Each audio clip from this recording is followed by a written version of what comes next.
Welcome back to the deep dive. Today we're jumping into a field that's really foundational, I think, for lifelong health and even confidence. Pediatric dentistry, pedodontics. Absolutely. We've got a good stack of sources here, clinical studies, guidelines, expert notes, giving us a pretty comprehensive look at managing kids' oral health right from infancy all the way through the teen years. That's right. And the goal for this deep dive really is to maybe get past the basics. Yeah. Yeah, we all know sugar causes cavities and dig into the, let's say, the technical and psychological side of things. Okay. Our mission, if you like, is to pull out the core knowledge on, effective prevention, the best management techniques, and maybe most importantly, how modern pediatric dentistry works to make sure your child doesn't develop that awful fear of the dentist. It's interesting, isn't it, that it's a specialty defined as much by the approach as by the actual teeth they treat. Exactly. Like with an adult, you can explain cause and effect, but with a child, the whole game changes. It absolutely does. Periodontics is all about protecting and treating oral health from babyhood right up to adolescence. But the unique challenge, as you said, is the behavioral side. Hmm. If those first few experiences aren't handled well, that can really set up a lifetime of avoidance and anxiety. The sources really hammer home that pediatric dentists need to be kind of experts in building trust, like right away.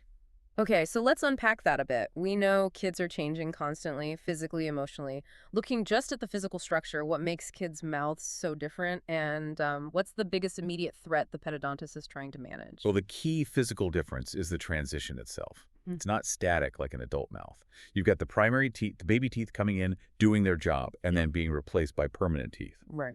And any issues during that changeover cavities, gum problems, even injuries, they don't just affect the temporary teeth. They can directly mess with the development, the spacing, the long-term health of the permanent teeth hiding underneath. I see. So that's why those regular checkups are well, they're crucial for future oral health. Non-negotiable, really. And connecting that physical risk cavities to the psychological one, the anxiety. It really struck me how much the sources focused on those first few visits.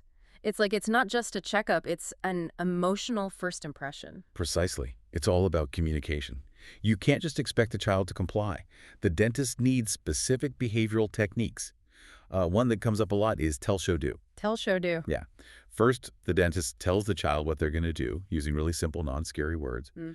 Then they show the child, maybe let them feel a little water sprayer on their finger. And only then, gently, they do the actual procedure. Ah, okay. So it's about giving the child some predictability, maybe even a bit of control in a situation that could feel totally overwhelming. Yeah. That makes sense. It builds autonomy, which is, super important for kids.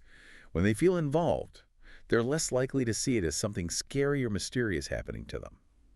But getting back to the structure, the pathology, Mm, the biggest enemy is still tooth decay, cavities. right. And it's mostly preventable, isn't it? Right. Usually driven by, too many sugary foods and drinks, maybe not enough brushing, missed checkups, the usual suspects. So how do they actually make brushing less of a chore? What are these fun and educational methods the sources mention, like practically speaking?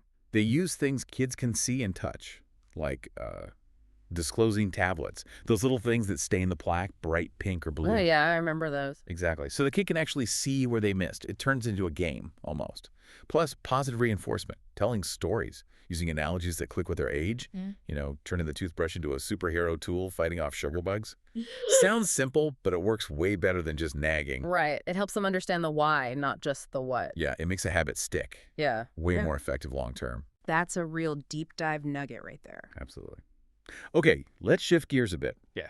Section 2 hits on something huge, this common idea about baby teeth. You hear it all the time. Oh, they're just temporary. If one falls out early, it's not a big deal. But the sources are really clear. These primary teeth are vital. Oh, they're way more than just temporary placeholders. They have critical jobs right now. First, obviously chewing. Proper nutrition depends on them. Mm. Second, speech development. You need those front teeth, especially to form sounds correctly. And third, appearance and self-esteem. Even at that young age, it matters. But the really crucial bit, the long-term consequence, is about space, isn't it? If a baby tooth, like a molar, gets lost too early because of decay, Yeah. what happens next? Yeah, this is where it gets really critical for the future. If a primary molar, say, is lost prematurely, The teeth next to it tend to drift or tilt into that empty space. It's called space loss. Okay. So then when the permanent tooth underneath, which is usually bigger, is finally ready to come in, guess what? There's no room for it. Ah, Exactly. Crowding, misalignment.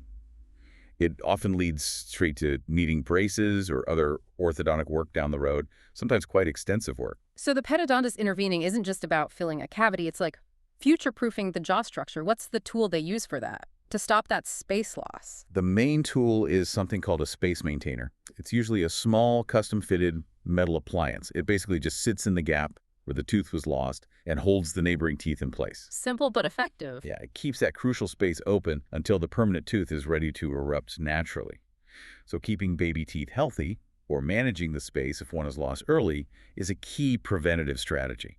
Saves a lot of trouble later. That's a perfect example of a deep dive insight, connecting a specific tool to a major long-term outcome. It really shows how pediatric care is about planning for the future, not just dealing with the present. Okay, moving on to more immediate, acute issues. Kids fall, they bump things, dental trauma is common, playground accidents, sports, just, being a kid. These injuries, even to baby teeth, can cause problems. What's the key difference in how you handle it if a tooth gets completely knocked out, depending on whether it's a baby tooth or a permanent one? This seems important for parents to know. It's a huge difference and, yeah, crucial information. If a permanent tooth gets knocked out, avulsed is the term. The absolute priority is to try and get it back in the socket immediately. Rinse it gently, don't scrub it, put it back if you can, or keep it moist in milk or saliva and get to the dentist ASAP. Time is everything for saving it. Okay, permanent tooth, get it back in, fast. What about a baby tooth? If a primary or baby tooth gets knocked out, the standard advice is do not try to put it back in. Really? Why Mm. not? That feels wrong somehow. It's because pushing that baby tooth back into the socket carries a pretty high risk of damaging the permanent tooth bud that's developing right underneath it in the jawbone. Ah, okay, you're protecting the future tooth. Exactly. The priority shifts. The periodontist will still check the area, make sure there's no other damage to bone or gums, maybe place a space maintainer if it's needed for alignment later. But reimplanting the baby tooth itself is generally avoided. Wow. That's a critical difference for parents in that immediate panicked moment. Good to know. Now, besides accidents, let's circle back to daily habits. The sources also mention things beyond diet, like thumb sucking, pacifiers. Yeah, what dentists call non-nutritive sucking habits. Totally normal and soothing for infants, right? Uh-huh. But if they continue too long, say past age 3 or 4, they can actually start to change the shape of the upper jaw and how the teeth line up. How so? You can end up with issues like an open bite, where the front teeth don't meet when the child bites down, or maybe a cross bite. So the pedodontist gets involved there too, kind of guiding parents on when and how to gently phase those habits out. Exactly. They can offer support, maybe suggest strategies, sometimes even use simple dental appliances like a habit breaker to help stop the sucking without making it a big battle or causing distress. Again, it's about looking at the whole developmental picture. Right. And let's quickly touch on nutrition and hygiene again. We know about limiting sugar, but what about fluoride? That comes up a lot, sometimes with confusion or concern. What's the professional take from the sources? Pediatric dentists are definitely strong advocates for fluoride. It's incredibly effective at strengthening tooth enamel and fighting decay, no question about that. Hmm. But they're also very aware of fluorosis, those white spots or streaks you can sometimes see on teeth. It's going to happen if kids swallow too much fluoride while our permanent teeth are still forming into the gums. So it's a balancing act. Totally. It's about the right amount at the right time. That's why they recommend such tiny amounts of fluoride toothpaste for toddlers, like a smear the size of a grain of rice. And when they apply fluoride varnish in the office, it's a calculated dose based on the child's specific risk level for cavities. Maximum protection, minimal risk. That nuance about the dose is key. Okay, so for parents listening who are ready to connect with a specialist, what's the timeline? When should this whole process ideally start? The current best practice, and all the sources agree on this, is the first visit should happen when the first tooth erupts, or at the very latest, by the child's first birthday. It's often called establishing a dental home. First birthday, okay. Yeah, and then generally checkups every 6 months after that. Starting early and being consistent lets the dentist build that positive relationship, catch tiny problems before they become big ones, and use preventative tools like sealants or fluoride effectively. So if you're looking for the right pediatric dentist, we already talked about communication skills being super important. What else should be on your checklist? Yeah, beyond just being good with kids, you want to look for a few specific things. We could maybe boil it down to 3 points. Okay. First, like we said, communication and temperament. Do they genuinely seem empathetic? Do they use that age-appropriate language, the tell, show, do approach to make kids feel safe and maybe even curious instead of scared? Right. Essential. Second, look for specific age-appropriate techniques and maybe equipment. Is the office environment child-friendly? Do they offer options for anxious kids, like maybe nitrous oxide or laughing gas?